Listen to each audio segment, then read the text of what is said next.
we have here this Six of Cups energy. Okay? So, maaaring meron ditong height difference. Maaaring meron din dito ni age difference. May differences kayo. Yun na nakikita ko rito. Pero kung ano man yung differences na yan for some reason, okay, nakikita ko na yan yung magbubuklod sa inyong dalawa. At nakikita nung attention ko yung bahay na yan, no? Yung nagdodraw yung attention ko sa bahay na yan. So, ibig sabihin, kung sino man tong energy na kumukonect sa'yo, nakita tayo rito ng ito na yung posibleng tao para sa'yo.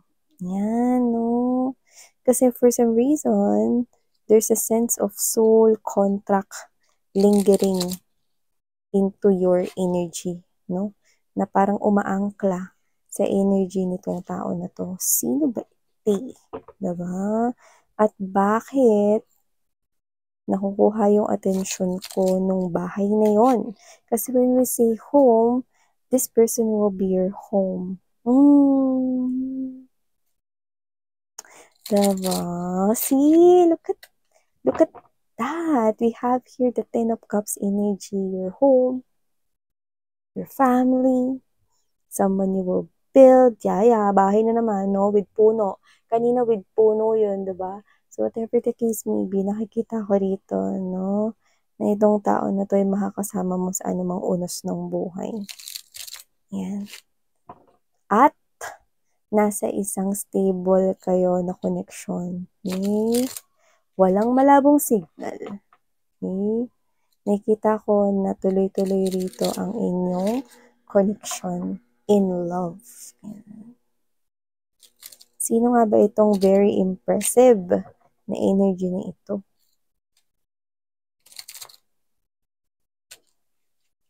Okay, let's see.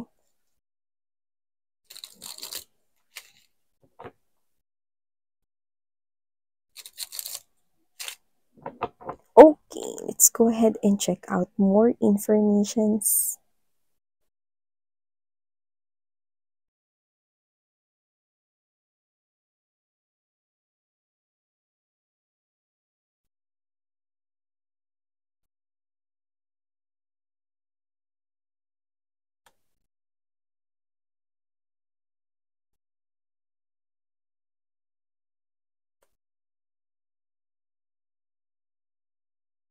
Oh, lovers. Right at the heart of your reading.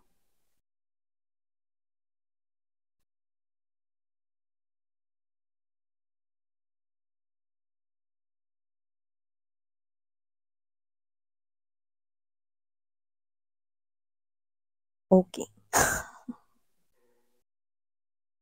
Ang cute ng mensaheng nakuha natin dun. Sabihin ko sa inyo, mami.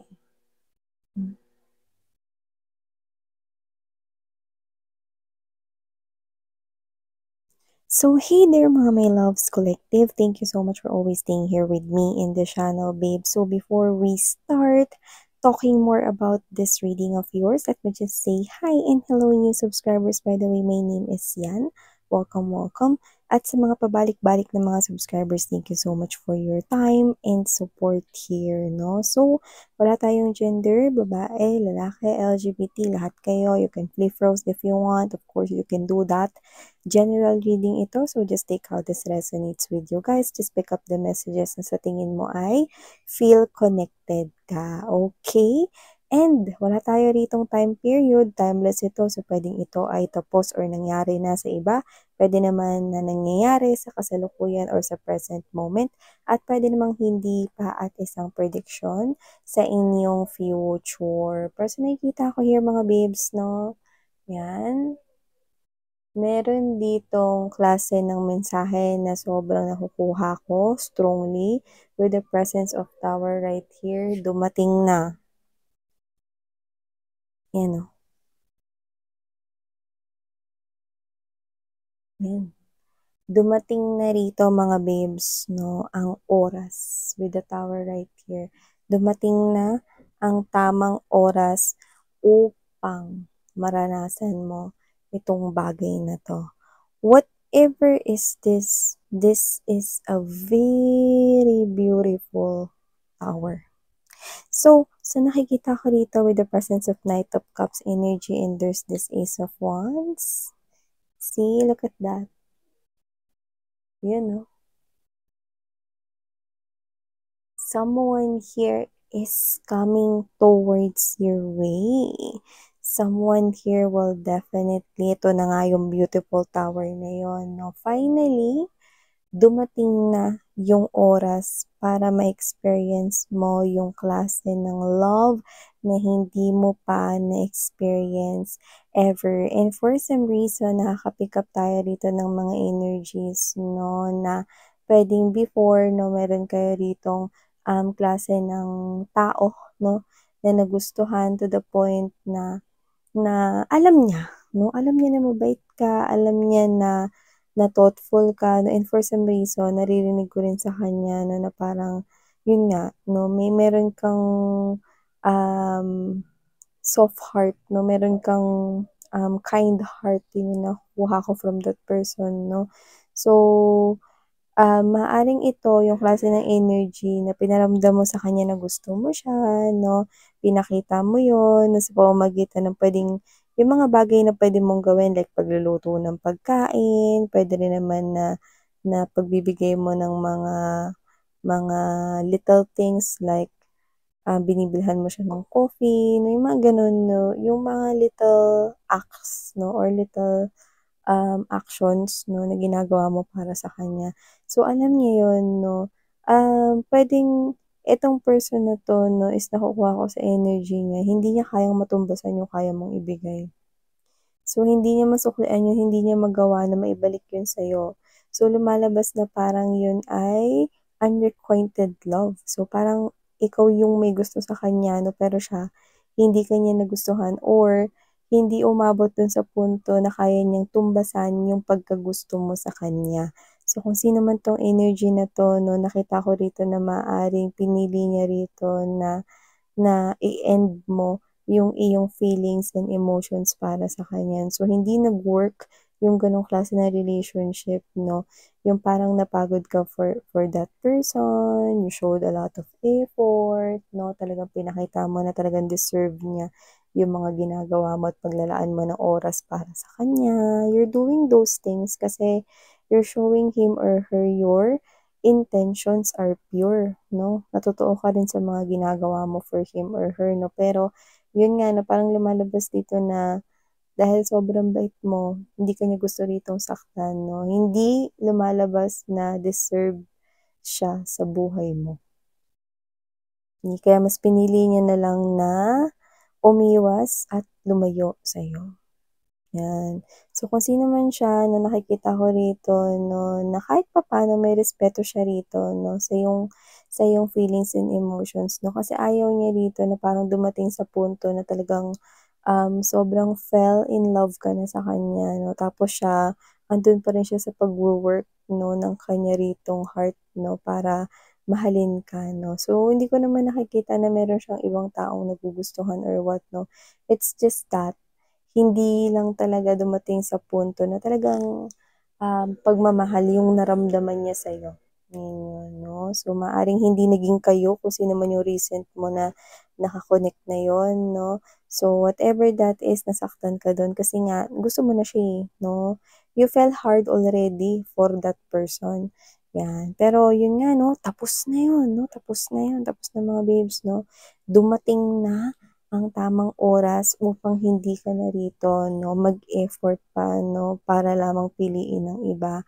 Hindi ka na rito mga babes, 'no, nandodoon sa oras na inaabandona ka, 'no, tapos na yun, 'no. Tapos na rin dito yung mga, araw at mga gabi, 'no, na hindi ka rito makatulog at walang kapayapaan ng isipan mo, 'no, na parang kasi ang tanong mo, bakit gano'n? Kahit nagmamahal ka ng tama, bakit nauuwi pa rin na masasaktan ka?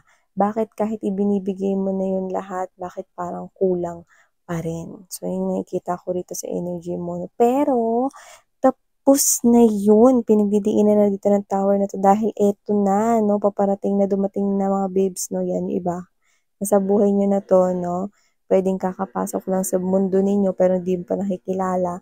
Pero yung iba na nakikita ko rito, 'no, na dumating na talaga sa life ninyo.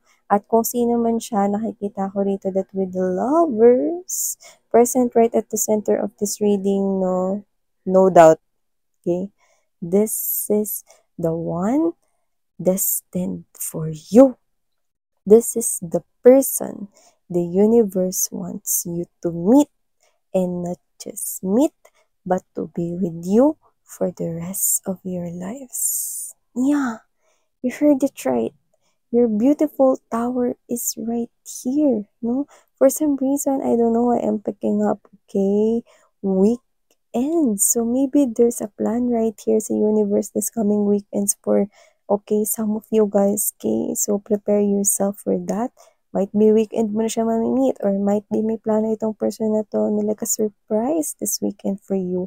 So kung sino man to, this is coming. This person here is coming with the Chariot card right here. So kung sino man siya, no, it's happening. This person is hindi naman pipigilan ng pagdating niya rito sa life mo. With the Four of Swords energy, and there's this Queen of Pentacles energy, you're gonna see. Okay?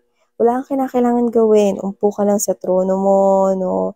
Like do everything right here that you are doing every day, no? Just chill, relax, because someone with the Six of Coins energy will definitely give to you what you deserve.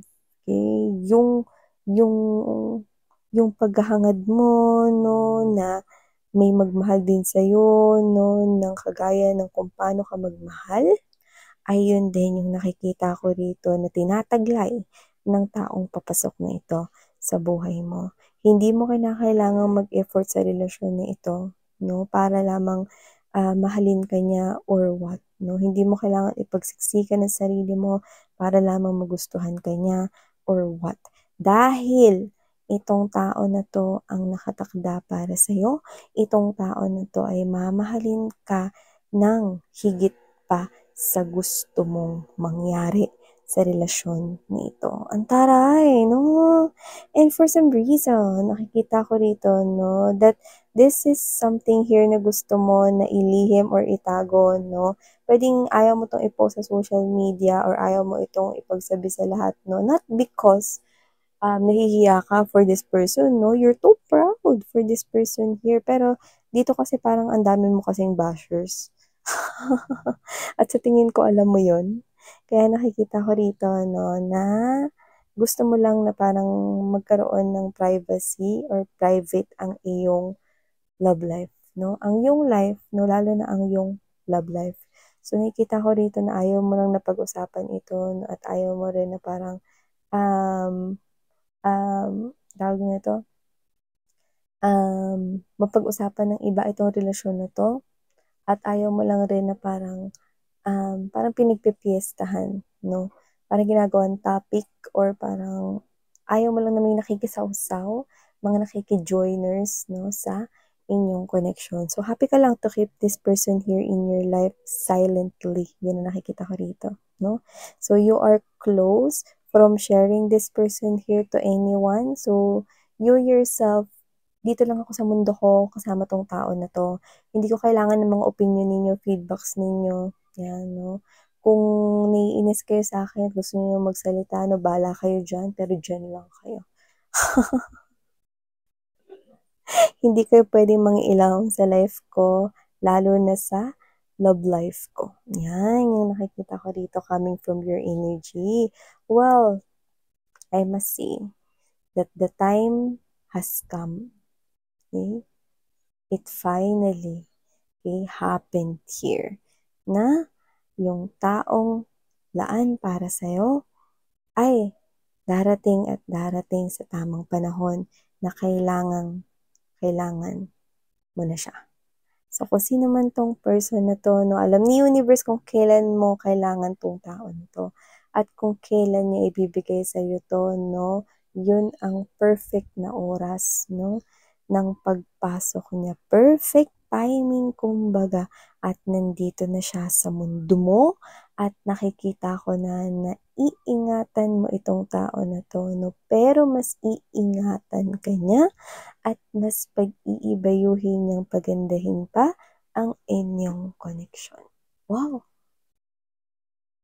So, ganda 'no, wala kang kailangang gawin, nakaupo ka lang diyan, do anything what you're doing, just do your job, your business right here, you could be studying, whatever. Okay? Tuloy mo lang yung ginagawa mo.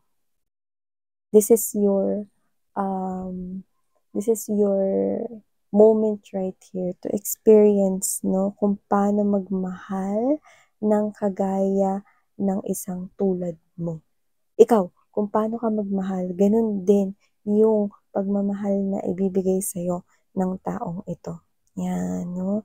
Kung sino man siya, this is a total reflection here of yourself, especially when it comes to love, pagmamahal. So, I'm seeing na mas hihigitan pa nitong tao na 'to 'no, kung paano magmahal ang isang tulad mo. Yan, 'di ba? Ang bongga 'no, and for some reason nakikita ko 'no, na posibleng makilala mo 'tong tao na 'to 'no, kung saan maraming puno at halaman. So, puwedeng sa hiking, sa beach, sa camping, 'yan 'no, or, sa mga forest 'no, type of, vibe, 'yan 'no. So, sakto, summer ngayon 'no. So, 'yun ang nakikita ko rito mga babes 'no. And for some reason, nakita ko rito ng matibay na connection na paparating sa inyo. Ito yung kahit na dumaan yung bagyo at anumang pagsubok, hindi kayo mabubuwag, okey? Kasi siya na mismo mga babes 'no, yung bumubuo 'no ng bawat haligi ng koneksyon na 'to 'no. Siya na yung semento, siya na yung hollow blocks, siya na yung mga bakal, lahat na. Siya yung nakikita ko rito na tatayo 'no, na shield para protektahan ang koneksyon na ito, and this will make you feel really emotional because this person finally come into reality. Ang isang tao na nasa panaginip mo lamang ay bigla nang dumating sa buhay mo. Wow! Ang ganda, 'no? So, ito yung mga mensaheng nakuha ko here for you guys. Thank you so much for your time spent here in the channel, and sarang heyo, love and light. And